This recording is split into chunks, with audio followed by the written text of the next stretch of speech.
Buenas noches. Hoy hablaremos claramente con el candidato del Partido Verde a la alcaldía de Bogotá, Enrique Peñalosa, protagonista de una de las noticias políticas de los últimos días por cuenta del apoyo del expresidente Uribe, que armó una tormenta que terminó en aguacero, ¿no? Doctor Peñalosa, hablemos claramente. Pues la verdad, el presidente Uribe dijo que me apoyaba. Yo le agradezco mucho. Hace como unos 3 años que no hablo con el presidente Uribe ni por teléfono, pero el Partido Verde, de una manera mayoritaria en su dirección nacional, dijo que primero que no había vetos y además que buscara apoyos en movimientos sociales, partidos, etcétera, porque los problemas de Bogotá son muy grandes y esto no lo puede arreglar una persona o un solo partido, sino que tenemos que hacer una gran unión para sacar esto adelante. Ajá, ¿usted cree que entonces ganó el pulso que le estaba planteando Antanas Mocos? No, yo no creo que esto sea pulso. El problema es Bogotá, el problema es cómo sacar adelante a Bogotá. Y por supuesto, en esa misma dirección, Antanas Mocos dijo que tenía plena confianza en Enrique Peñalosa como el mejor candidato, lo mismo que los demás directivos del Partido Verde. A mí me parece que aquí lo que se trata es de sacar adelante a Bogotá. Aquí como dices, se armó una tempestad sí, el presidente Uribe manifiesta que me apoya. Yo agradezco ese apoyo y agradezco el apoyo de todos los ciudadanos que quieran apoyarnos con base en los principios que han sido mis principios toda la vida, que significa, por supuesto, que en el gobierno van a estar nadie por recomendación política, sino solamente por sus méritos. Y es que esto es lo que he hecho toda la vida, por eso es que yo hice una política en la calle repartiendo papelitos y demás, para no tener compromisos con nadie, sino solamente con una buena gerencia, nombrar a los mejores sin importar cuál es su filiación política. Ajá, ¿usted cree que el expresidente Uribe le suma más de lo que le resta? Ah, sí, por supuesto, es que yo creo que en este mundo en esta sociedad hay muchos mundos, y cuando uno recorre la ciudad, el presidente Uribe tiene un apoyo muy grande en esta ciudad, especialmente en los sectores populares, pero insisto, ahora lo que tenemos que ver es cómo es que vamos a arreglar la movilidad de Bogotá, la seguridad, y yo sí creo que la crisis es tan grande que lo que tenemos que ponernos a pensar es cómo nos unimos todos. El presidente Santos, con el apoyo tan inmenso que tiene y una popularidad tan alta, y aún así consideró necesario llamar a todos los partidos para hacer una gran alianza para sacar adelante al país.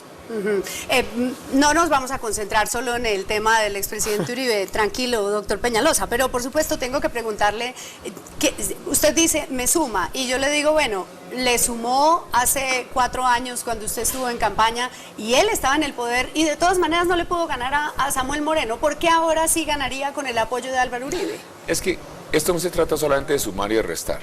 En términos, yo no sé exactamente si suma un punto o resta un punto, pero sí de lo que se trata es de tener a todos los ciudadanos que quieran sacar adelante a la ciudad de Bogotá. Yo no puedo decirle a un ciudadano, y menos aún si es un ciudadano que tiene 75 puntos de imagen positiva en la ciudad, ¿sabe qué? Su apoyo no me gusta, salvo que sea un delincuente que ha sido condenado por la justicia o algo, pero si hay un ciudadano que dice, ¿sabe qué? Yo lo apoyo, yo quisiera que usted fuera alcalde, y digo, muchas gracias, y ahora sigamos adelante. Ajá, el apoyo del ciudadano Álvaro Uribe implica el apoyo de ciertos líderes del partido de la U, por supuesto, y de la U. Usted está buscando también el apoyo de la U, y entonces yo le pregunto concretamente, ¿usted se siente tranquilo, se va a sentir tranquilo con el apoyo de Hipólito Moreno, por ejemplo? ¿Se ve usted en una tarima con Hipólito Moreno diciendo vamos a hacer una gran alcaldía?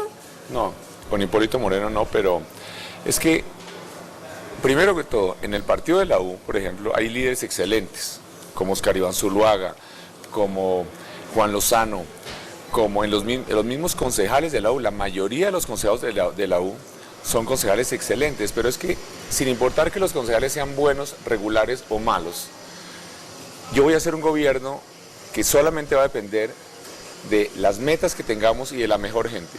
Y si alguien viene a decirme que es que me va a apoyar a cambio de que le nombre a alguien o de apoyo en contra, pues yo lo voy a rechazar. Entonces, pero la gente me conoce a mí también, que yo he tenido muchas conversaciones en las últimas semanas con líderes de diversos partidos, de la U muchos, y no ha habido uno solo que haya hecho la más mínima sugerencia de que es que esto es a cambio de algo.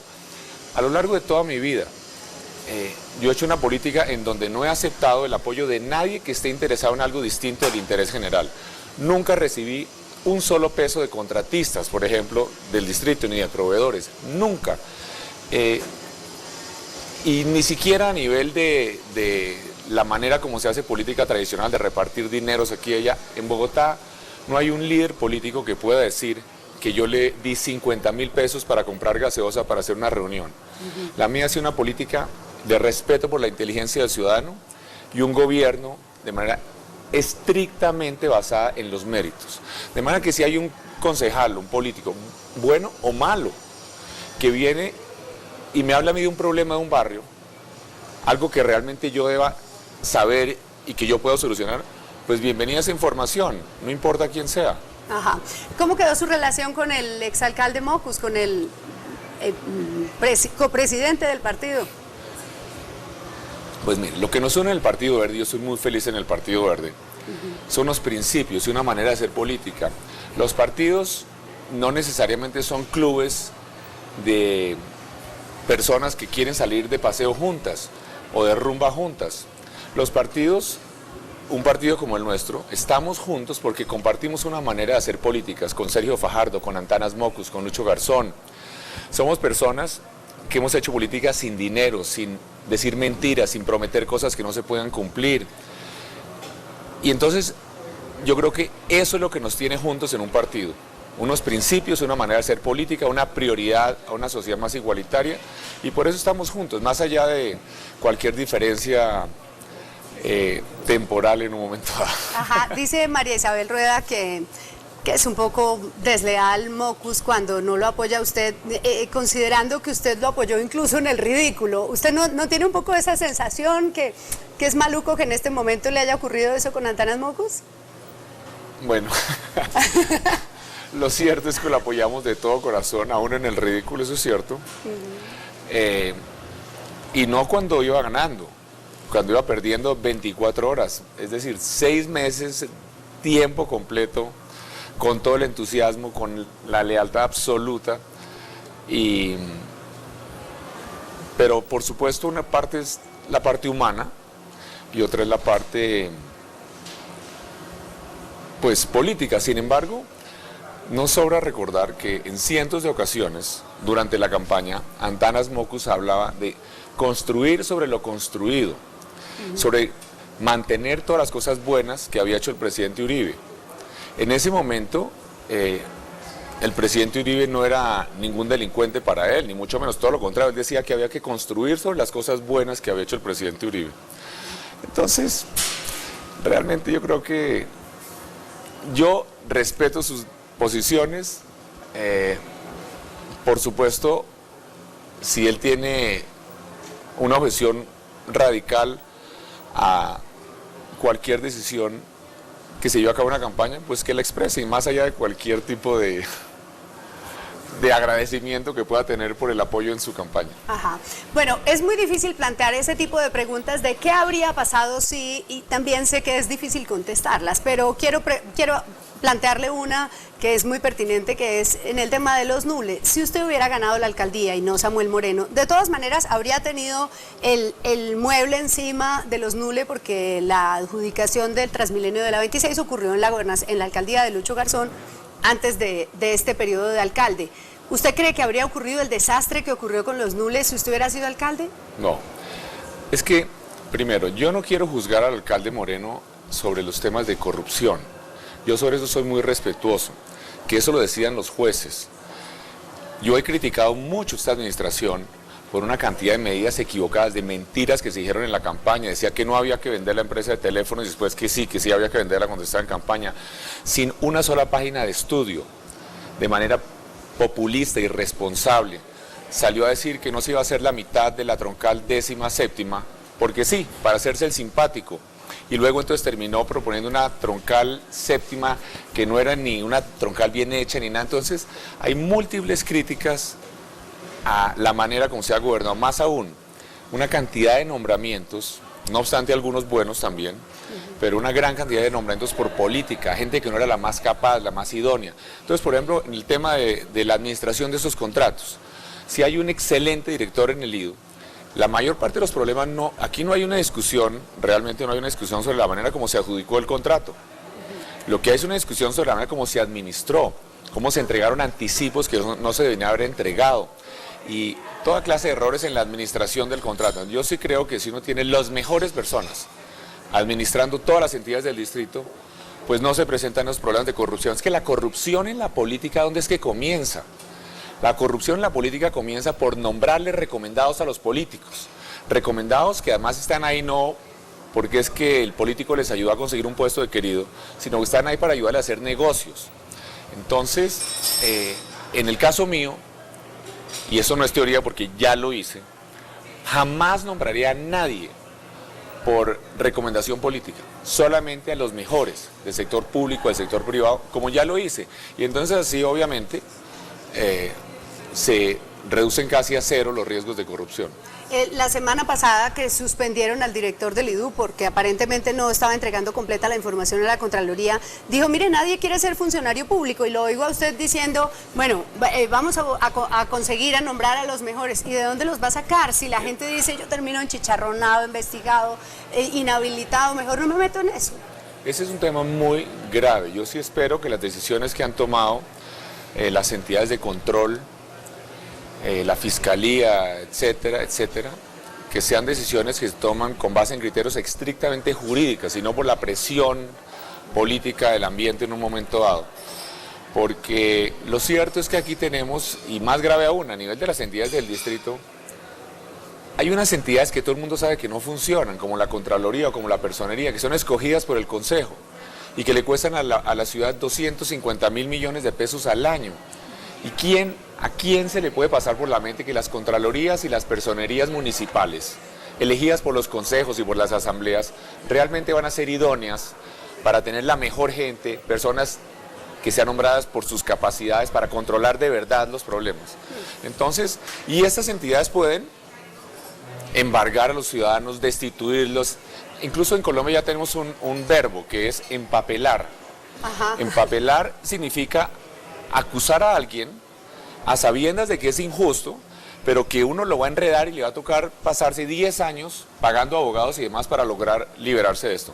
Entonces, si uno quiere nombrar realmente a la mejor gente, incluso cuando yo fui alcalde había una recesión muy grande, entonces no habían muchas oportunidades en el sector privado, pero ahora la economía va volando y muchos de los mejores profesionales jóvenes, esa gente que uno quisiera llevar al gobierno, pues les está yendo muy bien en el sector privado, y llevarlos al gobierno a que tengan toda clase de riesgos, a veces que los encarcelen injustamente, pues yo creo que tenemos que ser muy cuidadosos. Ajá. Bueno, el otro punto neurálgico, por supuesto, es el del IDU. Me enviaron muchas preguntas por Twitter diciéndome, bueno, pregúntele qué va a hacer con el IDU, porque se siente que como que el IDU es un gran monstruo, que tiene un gran poder, que maneja mucha plata, pero que también es precisamente un monstruo de corrupción. ¿Usted ya tiene claro qué va a hacer con el IDU? Bueno, yo creo que en general más importante que las instituciones es las personas que manejan las instituciones.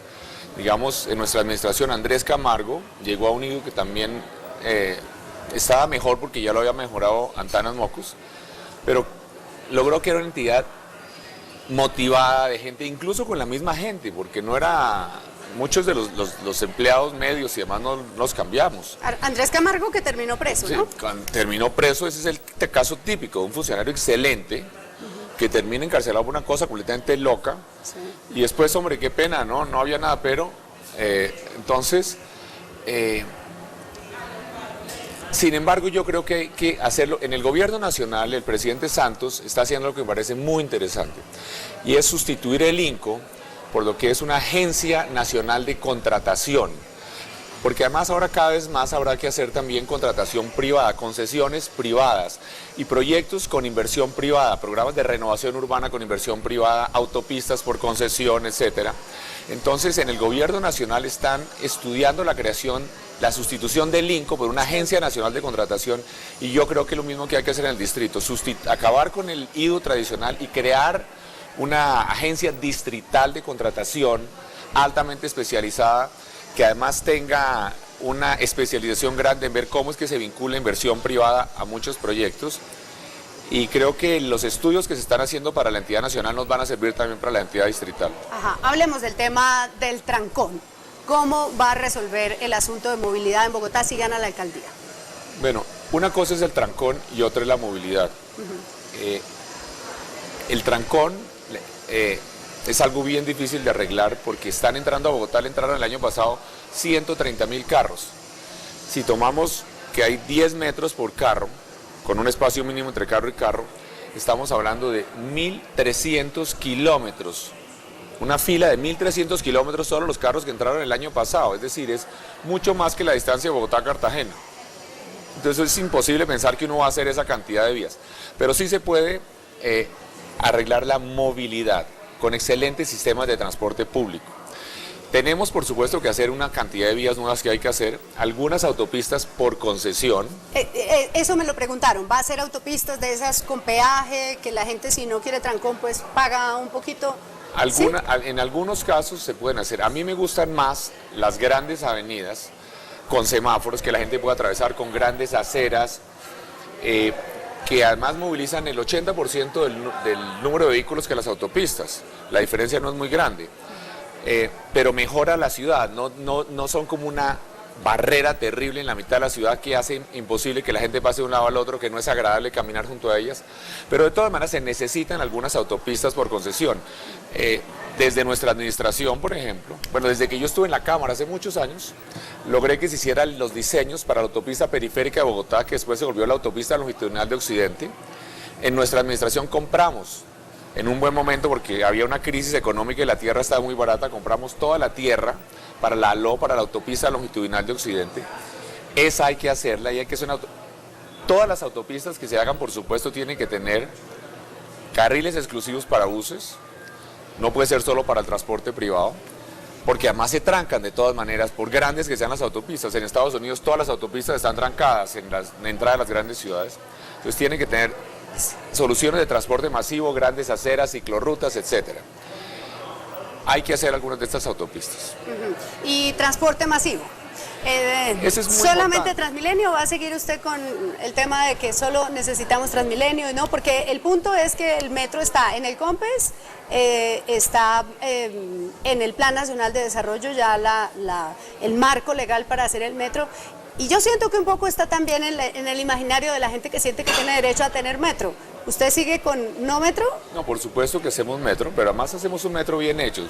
Si el gobierno nacional nos garantiza los recursos, además hay que hacer un metro bien hecho, no como la línea que está propuesta ahora de San Victorino hasta la 170, que está 70% en estrato 4, 5 y 6, cuando en la ciudad 4, 5 y 6 son los 14% de la población, sino algo que realmente solucione. Yo concibo un metro que sea una línea circular que vaya hacia la 134, 170, vaya hasta Suba, después vaya luego por la avenida Ciudad de Cali hacia el sur, coja todo Suba, Engativá, pase por Fontibón, Kennedy, y luego por la 1 de Mayo pase al centro y se vuelva por la carrera séptima en la ruta que está planteada. Eso me parece que es la ruta de metro que hay que hacer, y si hay los recursos lo vamos a hacer y lo vamos a hacer bien. Ahora bien, con metro o sin metro, primero que todo hay que tener claro que el metro no arregla los trancones, ni el Transmilenio tampoco. En las ciudades de América Latina donde hay metro, como Caracas o Sao Paulo o Ciudad de México, es donde más trancones hay. O sea que no soñemos. En Beijing. Son un poquito más pobladas que Bogotá, ¿no? Digamos, no, pero si Caracas no, y hay muchas ciudades como Manila, pero también tiene cientos de kilómetros. Igual, en Londres tiene la misma población de Bogotá, tiene 1.800 kilómetros de metro y de trenes suburbanos, y aún así moviliza 1 millón de personas más en bus que en metro. Y eso que no estamos hablando de 20 kilómetros o 30 o 40, sino de 1.800. Y además de eso, había tantos trancones que fue necesario cobrar por el uso del carro en el centro de Londres. Hay varias ciudades que tienen metro, como Singapur, como Estocolmo, como Londres, donde hay metro, y aún así el trancón es tan complicado que fue necesario cobrar por el uso del carro para que hubiera menos trancones. Ajá. Pero entonces, explíqueme, porque yo no sé si esta locomotora del metro va en reversa, está haciendo una U, o digamos, ¿usted está con el metro o no está con el metro? Claro es decir, que estoy si con el gana metro. ¿La alcaldía va a haber metro o no va a haber metro? Va a haber metro, por supuesto, si el gobierno nos asegura los recursos. Pues simplemente estoy recordando que con metro o sin metro, la inmensa mayoría del transporte masivo en Bogotá seguirá siendo un transporte con base en buses. En ninguna ciudad del mundo en desarrollo, donde hay metro, y hay decenas que tienen metro, el metro moviliza siquiera el 10% de la población. Entonces, si se hiciera la línea de metro que está planteada en este momento, por ejemplo, solo movilizaría 4 de cada 100 ciudadanos en Bogotá. De manera que hay que hacer el metro, pero recordemos que eso no es suficiente. Necesitamos todavía solucionar la movilidad para 96 de cada 100, más aún. Hay otra cantidad de temas de movilidad fundamentales. Tenemos que, por ejemplo, aquí hay 380.000 niños que caminan entre el barro todos los días para ir al colegio. Porque en Bogotá tenemos que 1 de cada 5 vías en Bogotá, 1 de cada 5, no es que tenga huecos, sino que jamás se ha pavimentado, como el caserío más lejano del África. Es una vergüenza. Aquí en Bogotá, Colombia, capital de Colombia. Entonces el tema de la movilidad tiene muchas facetas. Hay una de esas cosas que van haciendo carrera y a lo largo de su carrera política ha hecho mucho, y es, usted es enemigo del carro particular. ¿Es usted enemigo del carro particular? ¿Va a combatir el carro particular si es alcalde? No, de ninguna manera. El carro particular es maravilloso. Y además aquí los colombianos quieren tener su carro para salir de paseo. Al revés, lo que hay que hacer es sitios donde puedan salir de paseo. Porque aquí alguien logra después de 2 generaciones de ahorrar para tener su carro. ¿Y a dónde va? ¿A un asadero en Chía? Eso, yo creo que por ejemplo tenemos la posibilidad del Parque Tominé, que quisimos hacer en la pasada administración, que es un parque con un lago enorme en la mitad. Podríamos tener una ciclorruta, 60 kilómetros de ciclorruta, caballos, canoas, para que los ciudadanos, además no solo eso, parques, digamos, a mitad de camino entre Bogotá y Medellín, parques de esos regionales de 10.000 hectáreas, donde la gente puede ir a acampar, ir de paseo a los ríos. Tenemos que lograr, porque el máximo placer del carro es para salir de paseo. Ahora bien, en ninguna gran ciudad del mundo es posible que todo el mundo se movilice en carro. Las ciudades más ricas y más avanzadas del mundo, como Nueva York, como París, como Londres, la inmensa mayoría de la población se moviliza en transporte masivo, porque como le decía, si entramos 130.000, 1.300 kilómetros de carros, una fila de 1.300 cada año, pues es imposible solucionar el tema de movilidad de la ciudad con base en carro. De manera que hay que hacer más vías, hay que organizar mejor el tráfico, pero tengamos claro que lo que es fundamental para cada movilidad es que tengamos unos sistemas de transporte masivo que tengan cada vez mejor calidad. Hay que arreglar Transmilenio, que tiene muchos problemas. Transmilenio, una pregunta, Clara Elvira. ¿Usted cree que a Samuel Moreno le interesaba arreglar los problemas de Transmilenio o todo lo contrario, ver cómo es que demostraba que Transmilenio no servía? Eso sí, contéstele usted, No. porque la entrevistaba es usted, doctor Peñalosa. Sí, pero claramente él estaba tratando de demostrar que Transmilenio no servía para nada. Ajá. Y entonces, curioso, por ejemplo, la semana entrante inaugura el Transmilenio de Buenos Aires. Hicieron los más grandes proyectos de movilidad para Río, para el Mundial, el próximo Mundial y para los Olímpicos de Río. Son 3 grandes troncales tipo Transmilenio. En Ciudad de México, en Guadalajara, en fin. Entonces, con metro y con Transmilenio, mejorado, arreglado. Lo cierto es que tenemos que tener un sistema de transporte masivo cada vez mejor, para que aún los que tengan carro prefieran usar el transporte masivo para ir al trabajo, y que el carro lo reservemos más y más para salir de paseo, para salir de noche, en fin. Claro que el que quiere en carro, bienvenido, pero prometer que se van a arreglar los trancones en 4 años es una mentira. En ninguna ciudad del mundo han arreglado los trancones hasta que se logra que los ciudadanos que tienen carro utilicen el transporte masivo. En Medellín, por ejemplo, para no irnos a la China o cosas raras, en Medellín, aquí al lado, tenemos que prácticamente nadie que tiene carro utiliza el metro. Y tenemos unos trancones muy complicados. Hace 15 días yo estaba en Medellín y tenían días sin carros. Había un día sin carro, copiado de lo que hicimos en Bogotá, porque están viendo a ver cómo es que logran que los ciudadanos aprendan a movilizarse sin el carro, con este tipo de ejercicios. Nos queda un tema, al menos uno, porque Bogotá son muchos, pero nos queda al menos el tema de la seguridad, que es muy grueso, pero eso será Después de la pausa ya regresamos.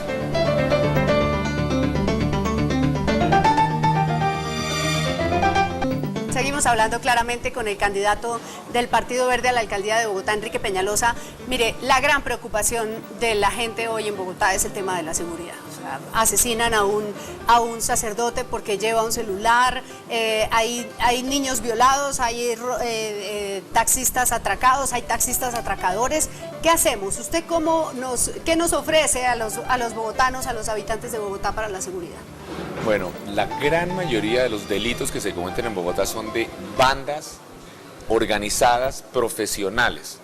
Este delito no se va a arreglar con policías uniformados. Si Colombia, que tiene posiblemente el mejor ejército y policía del mundo para combatir la guerrilla y para hacer operaciones en la selva, tiene operativos de inteligencia tan hiper sofisticados como los de la Operación Jaque y demás, pues no puede ser posible que no logremos capturar estas banditas de delincuentes urbanos. Entonces, pero esto se hace con inteligencia y con el gobierno nacional, con el presidente Santos. Es fundamental que tengamos claro que lo más importante para que haya empleo, para que haya turismo, para que haya inversión, es la seguridad urbana. A la gente no la pueden estar atracando, sacándole puñales, pistolas, etcétera. No puede, hay un derecho fundamental que tiene que cumplir, es el derecho a vivir sin miedo. Ahora bien, hay otros aspectos. El orden. Hay toda clase de estudios en el mundo que muestran que cuando hay desorden, hay inseguridad, porque los delincuentes sienten que nadie manda, que no hay nadie que responda. Entonces, esta ciudad en los últimos 3 años se llenó de afiches en los postes, de grafitis, no digo unos grafitis bien hechos y bonitos en algunas partes, sino mamarrachos debajo de los puentes, afiches en los postes, los ponen delante de los policías y no hacen absolutamente nada. El espacio público cada vez más desordenado, se estacionan en la acera delante de los policías y mientras uno ve que los policías le piden papeles al dueño de una bicicleta de 40.000 pesos, no se inmuta cuando se estacionan los carros en las aceras. Y entonces orden, iluminación, que se sienta que aquí hay autoridad. Y fuera de eso, los jóvenes tienen que tener oportunidades de obtener empleo y de actividades agradables para su tiempo libre. Los jóvenes vamos a tener programas con el SENA para los 2 últimos años de bachillerato, para que los jóvenes puedan prepararse para obtener un empleo en la contrajornada. Aquí la inmensa mayoría de los estudiantes de Bogotá estudian en media jornada, entonces que en la otra jornada puedan prepararse en instalaciones que vamos a construir y operar conjuntamente con el SENA para conseguir un empleo.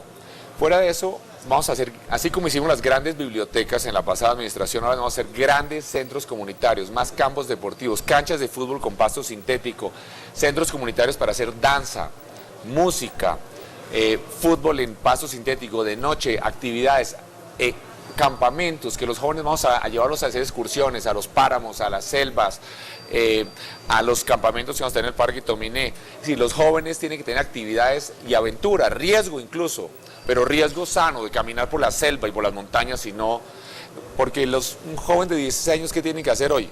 Entonces, los jóvenes vamos a trabajar mucho para... Hoy el gran desafío de nuestra sociedad, diría yo, son los jóvenes. ¿Usted cree que el problema de seguridad en Bogotá es de seguridad o es real o es de percepción?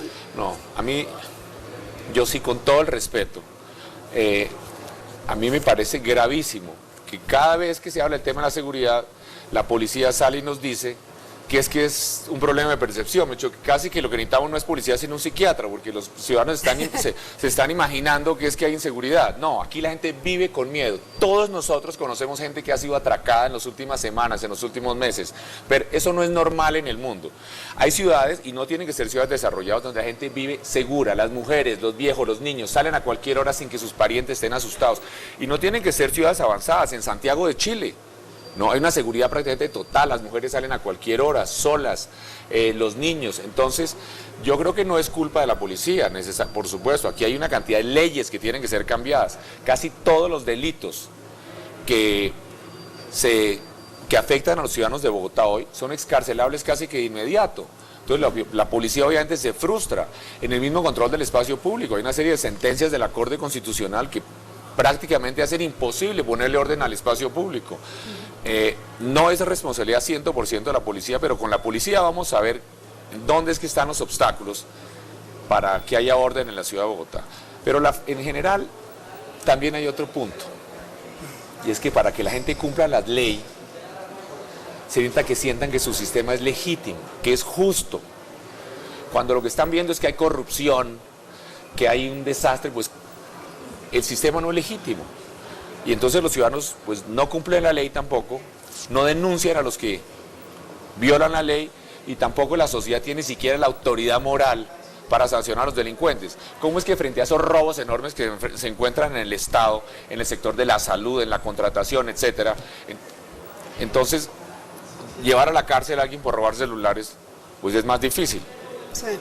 Bueno, lo veo muy encarretado con los temas de Bogotá como siempre, y entonces pienso, lo hemos visto tan exitoso como consultor internacional, tan importante como consultor en temas de espacio público, de movilidad en el mundo, y realmente en política no le ha ido bien. Se ha quemado para el Senado, se quemó para la alcaldía de Bogotá, incluso perdió en la consulta interna del Partido Verde. ¿Por qué insiste, doctor Peñalosa? Es cierto que me ha ido mejor como consultor que como Totalmente. político. Yo insisto porque yo amo esta ciudad y este tema me apasiona. Yo estoy convencido que puedo hacer una ciudad mucho mejor, una ciudad ejemplar a nivel mundial. Yo estoy convencido que es posible, que además atraiga más inversión, más empleo, donde la gente viva mejor. Yo realmente creí que estaba muerto políticamente. Hace 3 años a mí nunca se me pasaba por la mente que iba a volver a ser candidato. Pero bueno, la política es esa actividad donde uno a veces resucita después de estar muerto. Bueno, muy bien, pues mucha suerte, gracias por hablar claramente. A ustedes, gracias por vernos, por seguirnos en Twitter, @claramente_rcn, y por los mensajes que nos enviaron a través de claramente@canaldercn.com. Feliz noche, nos vemos el lunes.